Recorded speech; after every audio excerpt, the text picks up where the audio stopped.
Let's listen to this.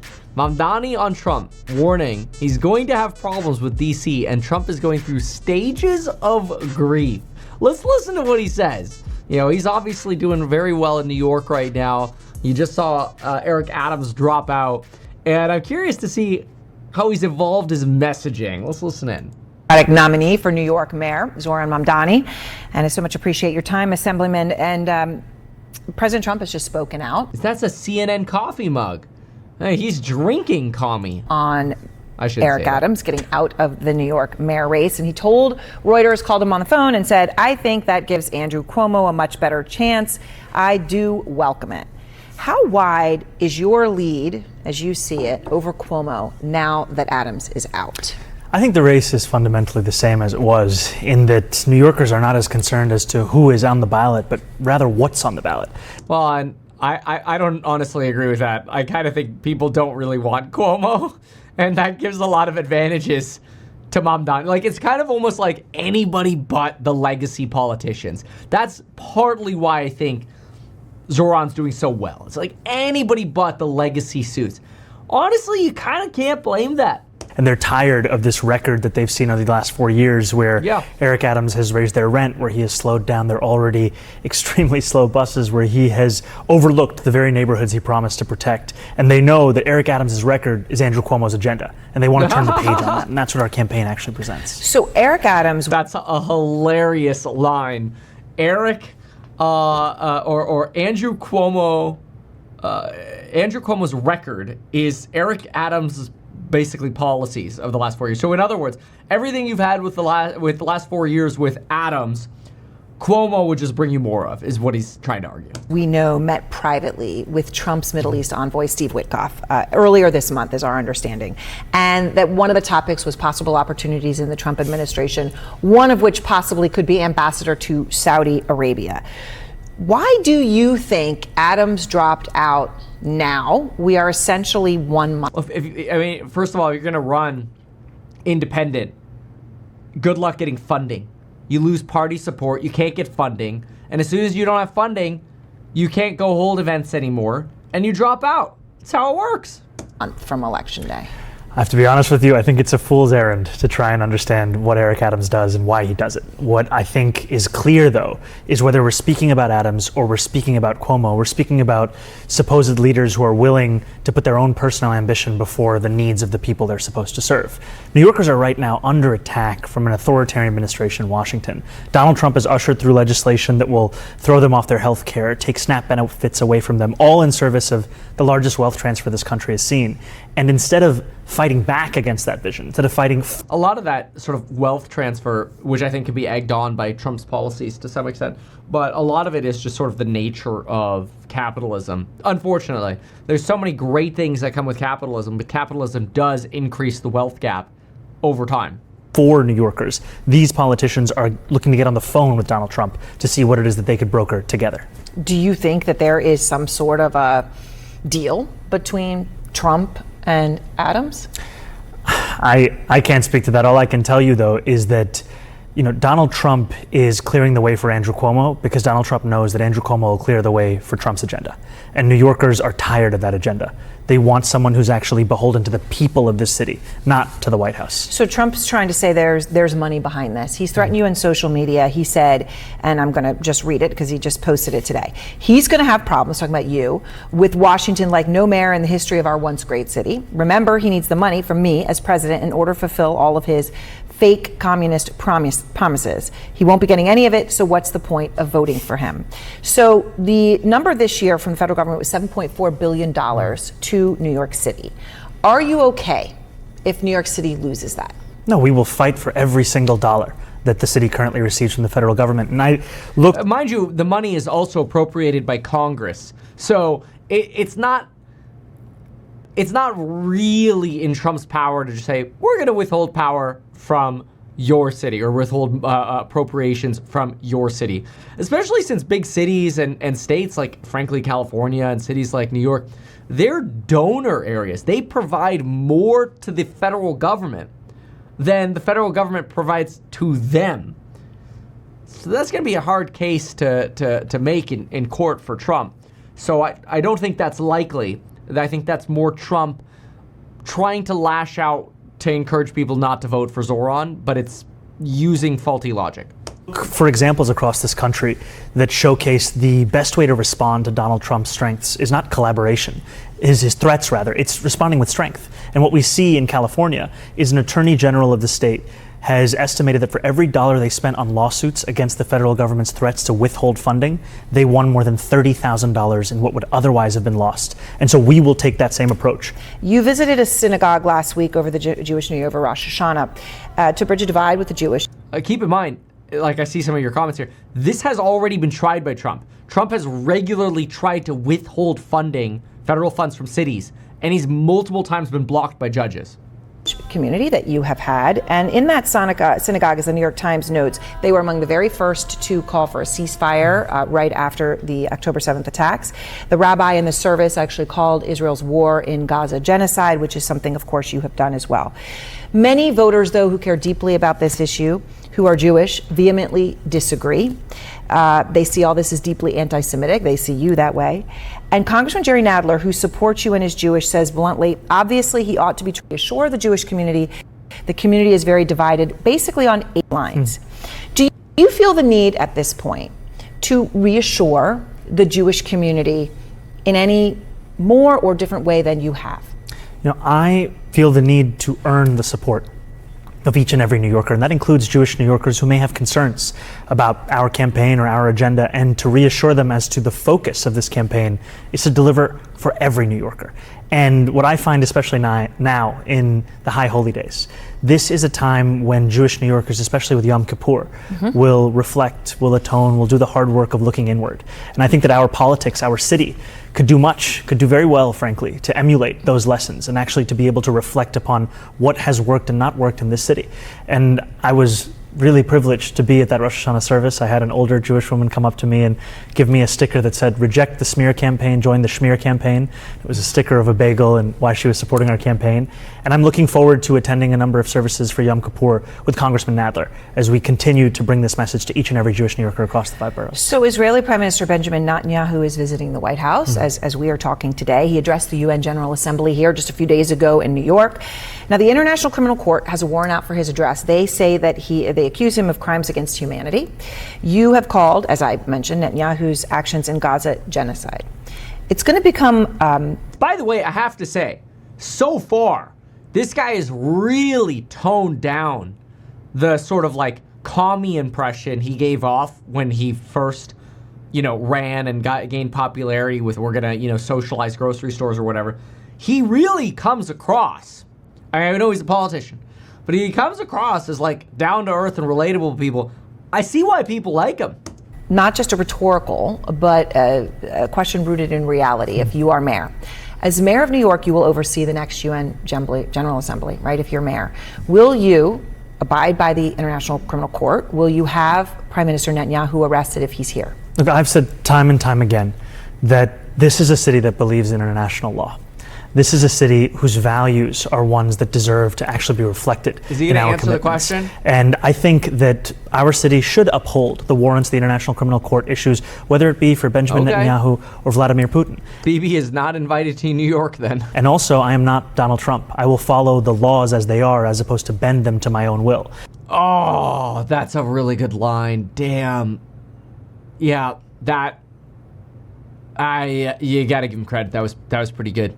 Follow the laws as they are instead of bending them, whatever, towards my will or whatever. That was good. Damn, that was good. Dude, New York might be getting whatever. So we will pursue every legal avenue to ensure that accountability is present. And the reason for that is that the context we are speaking about, this is a man who has orchestrated a genocide that has killed one Palestinian child every hour for close to 2 years. This is someone whose conduct I hear about from New Yorkers across the 5 boroughs. And they come to me with a horror at what they have witnessed. And for some New Yorkers, a horror as to what they have lost. There was a Palestinian New Yorker who spoke to me about losing 85 members of her family who were all killed by the Israeli military in Gaza. It's unconscionable. And a mayor's responsibility is to the people of this city, but it's also an opportunity to show your values as the leader of this city. So the New York Times reported that Trump spoke with Cuomo on the phone, actually last month, and about the mayoral race. Now, Cuomo's denied this conversation took place, but this is the New York Times reporting. And as I pointed out a few moments ago, Trump has been very clear on who he backs, but it actually goes farther than that, right? He has attacked you personally and publicly like this. He's not a socialist. He's a communist, okay? This is not a socialist, man. This is a communist. I don't like to see a communist become mayor, I will tell you that. I call him my little communist. He's my little communist mayor. We should never be in a position where we're talking about a communist. We're going to end up with a communist mayor. It's not even believable, my beautiful New York. I think if a communist takes over New York City, I think that's a gift to the Republican Party. Last time you were on this program, you were unequivocal in saying you do not like capitalism. But Trump, just in those remarks there, I counted, called you a communist 8 times. Are you? No. I'm a democratic socialist. I've said that time and again, and I think it reflects the fact that whereas those critiques... I think it's really important to understand that anyone who has ever advocated for platforms of socialism will not call themselves a communist. Communism is typically the failure of socialism. So it's sort of like what it decays into, right? So like, it's almost like radioactive decay. Might be too complicated of an example, but it's sort of like, what does it become? You establish socialism, it works for a bit, and eventually it becomes communism. So it decays into that. So, you know, to some extent, you could argue that Trump is arguing the slippery slope fallacy, which is, you know, don't argue the top of the slope, argue the worst case scenario.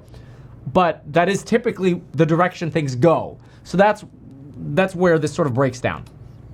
Whereas that identity would have been enough for Donald Trump in the past, now he doesn't even want to use that because he knows that the message of my politics is one that is connecting with New Yorkers across the 5 boroughs. It's a message of dignity in each and every person's life. And what we're seeing in these clips and what we're seeing in what Donald Trump says is he's going through the many stages of grief.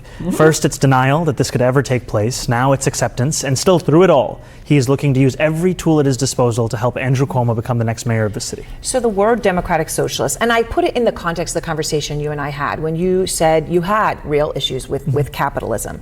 That context is important. Our Isaac DeVere is reporting about your recent call with President Obama.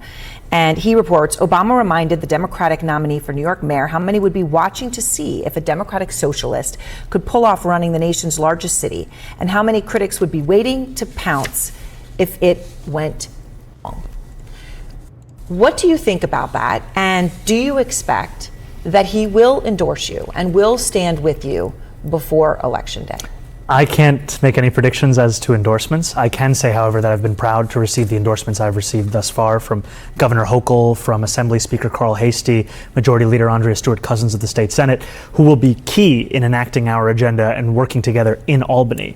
And what I've found is that... I just wish you would talk a little bit more about policies. So we'll go through some of them. Like, for example, a big one that he talks about is the potential for expanding universal child care for children from 6 to 5 years of age by opening new child care centers and raising wages for child care and early childhood educational professionals.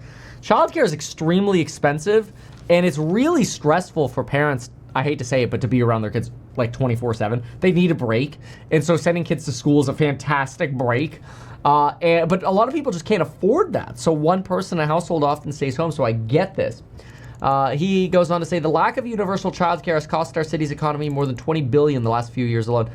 I don't know where he gets that data from. I think the argument is like, oh, you know, that mom or whatever could go out and like function in society, or dad or whomever, right? But okay, all right. That would be interesting.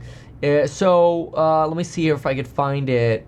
Ready Nation, New York Controller. No, links I'm finding are just broken. So there might be some research on that. I'm sure he's using something, but I'm not exactly sure what that is. Mamdani also proposed providing baby baskets to new parents in New York City, including information and resources on the city's resources for parents for new parents, like diapers, baby wipes, nursery. I mean, this is fine. This is kind of like what hospitals do anyway. You know, hospitals give you a bunch of junk.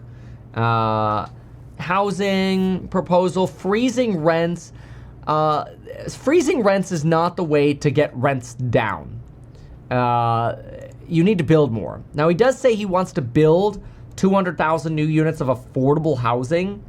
The problem is you really shouldn't build, quote, affordable housing. You should just build more housing. Because anytime you have affordable housing restrictions, you tend to slow down and bog down the building process because you have fewer developers who are interested. You complicate the process. You complicate, okay, how many units can we do versus not? If you just build more, prices will naturally come down. That is a function of capitalism. So this, as you know, I mean, I don't have anything with real estate in New York, so it doesn't matter. But I actually think that has a likely potential of increasing real estate prices when you freeze rents and focus only on affordable housing. You're going to slow down your building and you're going to disincentivize building by reducing the ROI, which likely increases the costs of housing that especially aren't rent subsidized because you're constraining supply and people, want to live in New York. So let's see. So that I think is a broken policy. Supporting, universal childcare, baby baskets, whatever. That's not a big deal. That's honestly, I'm okay with that. Like, that's fine. Mamdani said he would back a law to increase the city's minimum wage to $30 an hour by 2030. 6 years, 5 years, really. That's a pretty big growth rate. I mean, what's the city's minimum wage right now? New York City, it's like $22, right? Minimum wage. So, it's actually $16.50. Dude, that's doubling in 5 years. That's quite aggressive. So that's going to create a lot of issues for businesses. I get it because it's an expensive place to live. But that's going to create some issues. Okay, let's keep going. This vision of democratic socialism, it's one that often comes back to what Martin Luther King said decades ago. A vision of, call it democracy or call it democratic socialism, there must be a better distribution. Don't conflate the two, right? Democracy is the vote of the people. Democratic socialism is handouts. Socialism is handouts, right? Government handouts. Stimulus checks, universal basic income, universal child care, subsidized college. It is the opposite of free market, which is fine. Like, to some extent, a social safety net is respectable. The risk is if you go too far, you end up screwing the very market you're trying to influence. Like, when you look at let's put it this way. Look at any rent-controlled city. Santa Monica, LA, San Francisco, affordable housing restrictions in San Diego. Massively expensive homes for sale and rents. Rent control helps people who are currently in their home. So if you are currently renting and you get a rent freeze, you win. But over the long term, over the 10 years thereafter, prices go up. Go look at non-rent controlled places or affordable housing friendly places like Austin, Texas. What's happened with home prices and rents there over the last 3 years? They've plummeted. 25 to 40% plummet in home prices. Rents plummeted as well. Because we built. It's that simple. It came in and built. Of wealth for all of God's children in this country. Here in New York City, wealthiest city in the wealthiest country in the history of the world, 1 in 4 are in poverty. 500,000 kids go to sleep hungry every night.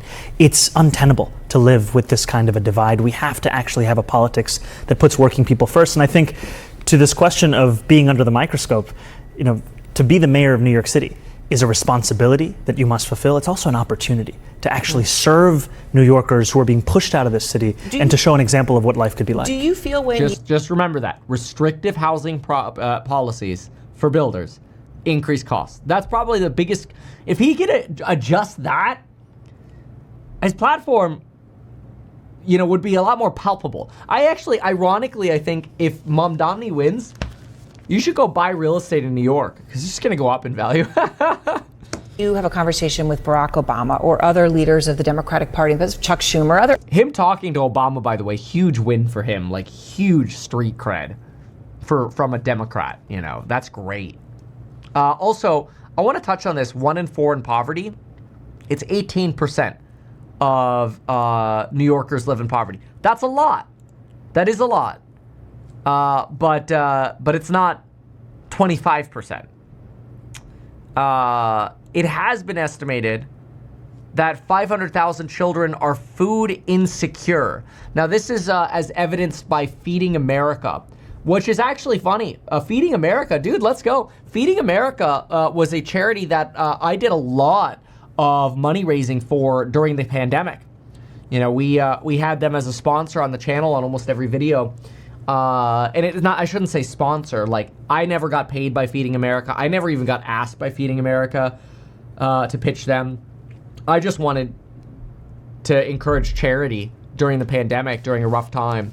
Like I didn't get anything out of it, and that wasn't the intention. My intention was to help. But the point is, food insecurity in New York, according to Feeding America, we have, let's see here, 633,000 food insecure population in New York. So that's actually true. Wow.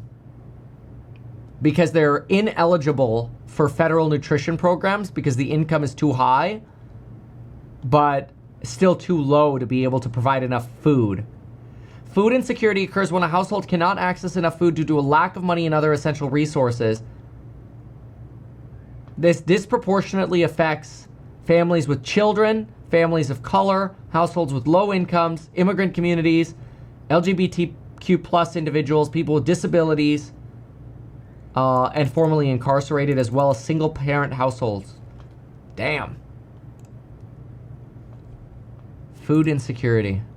Yeah, this is a whole piece by feedingamerica.org. Wow. All right. Others, and Hochul's endorsed you. I understand now there's endorsed you. But on that line, also business leaders in the city who consider themselves to be big Democratic donors. Do you feel that they are taking you at this point seriously, like you could win, and that they are listening to you? Or do you feel that they are not taking you seriously and that they are dismissing you as a communist? I would say that they're taking me seriously, and the most accurate measure of that is the time that is being spent. The choice to actually have those meetings, to have those conversations. It's reflective of a fact that this is a campaign that is ever expanding in its coalition. I really wish he would come on here and like actually give some like the data that we're talking about. He doesn't, but he sounds really good. Like I get it. So somebody's talking about, oh, but how many overweight people are there in New York City? I mean, I get what you're trying to do here, and people are like, oh, lazy will make you hungry. But let's look at the actual facts. The fattest cities in the United States, okay? It's not New York City. It's McAllen, Texas, Little Rock, Arkansas, Jackson, Mississippi, Mobile, Alabama, Knoxville, Tennessee. Let's see, we've got Louisiana on here, Georgia, Louisiana, Arkansas, Alabama, Tennessee, Oklahoma, Texas, Louisiana, Tennessee, Kansas, Louisiana, South Carolina, Texas, Ohio, South Carolina, Kentucky, Texas, North Carolina, Oklahoma. Dude, that sounds like pretty damn red states to me. I think everything on that list is Republican. And mostly Southeast, with the exception, obviously, of Ohio there. So I don't think you can counter saying, oh, it's not true that New York is food insecure with, oh, there are fat people in New York. There are people who are overweight everywhere, but that doesn't provide you seeing an overweight person when you're walking around in a dense city is not evidence for New York is a fat city. It actually, surprisingly or unsurprisingly, if you look at the list, is not. You know, the reason I sit before you as a Democratic nominee, it's not because of any endorsements. It's because of the fact that people across the city work to make this moment possible. Yeah, we had right. 52,000 volunteers in the primary. Today we have more than 70,000. They're knocking on doors every single day with a message of affordability. And I've been proud to have meetings with those who will join our coalition to actually enact that agenda. Yeah, I mean, honestly, good for him. It's he's getting a lot of attention. I also, here he is in the New York Times. I don't see this Slivel guy, Curtis, as really holding a candle to him. So you just don't have a lot of good competition against him. Like it's Cuomo or this guy. And, honestly, he cleans up his story like he's been doing here and the way he's coming across, backing off this sort of like communist idea, and doubling down on how he's presenting himself. He's doing great. Donald Trump threatens New York City funding. We saw that. Let's see here. Let's go look at the latest on his website for a moment and maybe some of his latest tweets. But I have to say, from first hearing about him, pretty impressive. All right, Zorhan. Mamdani, here we go. All right, so let's see what we got over here. So, let's see. Let's see. Over the past, there's political endorsements. What do we got here? Endorsement. Andrew Cuomo called Cuomo called donors. That's fine. This is pretty typical. Holding an event. I mean, this is just basically him holding events in New York City. What is this? Trump and his billionaire donors might be able to determine Adams and Cuomo's actions, but they won't decide this election. Good pitch from him.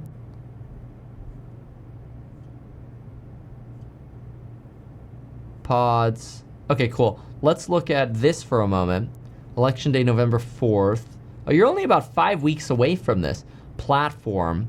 Freeze the rent. This is a problematic policy that long-term is going to cause problems. Building affordable housing, again, you should just build more housing.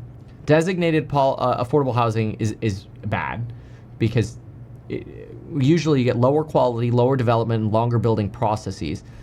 Cracking down on bad landlords, fantastic. There are so many bad landlords. All they care about is a buck, and I hate it. I completely agree with this guy. Supporting homeowners and ending deed theft. Spend more than half their income on housing, gentrification in neighborhoods. Let's see here. We'll create a new Office of Deed Theft Prevention. I mean, that's... okay, whatever. That's relatively minor. And that's just like enforcing relatively basic deed laws. Department of Community Safety. Create the Department of Community Safety. How are you going to do that?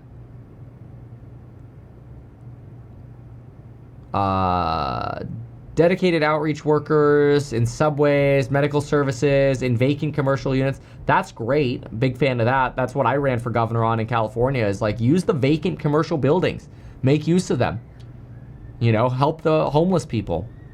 Okay, that's fine. City-owned grocery stores. I mean, it'll be competition for the others. I think this is a dumb idea. It's a 2% margin business, but whatever. Fast, fare-free buses. Fine. Fighting corporate exploitation. Okay. So, fight misleading advertising. I mean, Donald Trump did gut 90% of the Consumer Financial Protection Bureau, which is designed to protect against misleading advertising to some extent. And, I mean, it's probably not a bad thing. Okay. Tax sellers and secret corporate handouts. Okay.